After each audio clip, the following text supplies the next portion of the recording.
Halo semuanya, apa kabar? Saya yakin Anda semua dalam keadaan yang outstanding.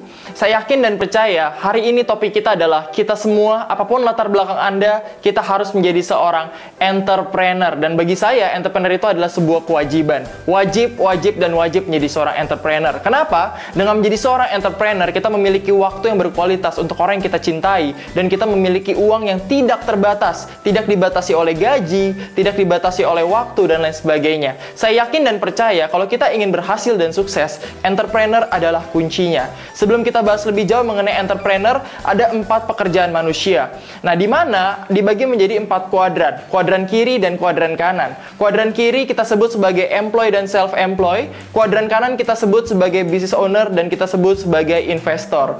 Nah, kita lihat sekarang ini, kenyataannya adalah kuadran kiri, hampir 95% manusia bekerja ada di kuadran kiri. Yaitu mereka bekerja sebagai employee atau karyawan, atau bekerja sebagai self-employed, bekerja untuk diri mereka sendiri. Mereka bangun toko dan lain sebagainya. Tapi kenyataannya, mereka yang employee dan self-employed, yang 95% manusia ada di bagian kuadran kiri itu, mereka hanya menguasai 5% uang yang beredar di seluruh dunia. Bisa kebayang?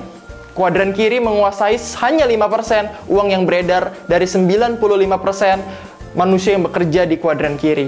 Sedangkan di kuadran kanan, yang menjadi seorang business owner dan menjadi seorang investor, hanya 5% manusia yang mengerjakan di bagian kuadran kanan. Tapi apakah Anda tahu? Mereka semua menguasai 95% uang yang beredar di seluruh dunia. Nah, oleh karena itu kita akan bedah sedikit apa bedanya employee, self-employed, business owner, dan investor. Nah, dimana kalau employee kita lihat, mungkin kita sudah menemukan banyak sekali, entah orang tua kita, saudara kita, mereka bekerja kepada perusahaan, dan mereka membatalkan waktunya untuk perusahaan. Itu sangat bagus untuk mencari pengalaman. Saran saya bagi Anda yang menjadi employee, bekerjalah paling lama 2 tahun. Carilah pengalaman. Dan kalau Anda keluar dari perusahaan itu, syaratnya satu, Anda sudah harus tahu kunci rahasia dari kesuksesan bos Anda. Oke? Itu adalah employee. Tapi apa yang terjadi dan apa yang salah? Employee gajinya terbatasi, waktunya terbatasi. Suatu saat nanti, ketika Anda mungkin mengalami hal yang tidak kita inginkan, Anda mungkin terkena sesuatu hal, entah itu sakit dan lain sebagainya, tidak bisa bekerja, pastilah uang akan banyak keluar. Dan di mana tidak ada satupun yang bisa menggantikan pekerjaan kita. Disitulah masa depan kita terbengkalai. Untuk self-employed, itu sangat luar biasa. Banyak yang menjadi seorang self-employed. Siapa aja?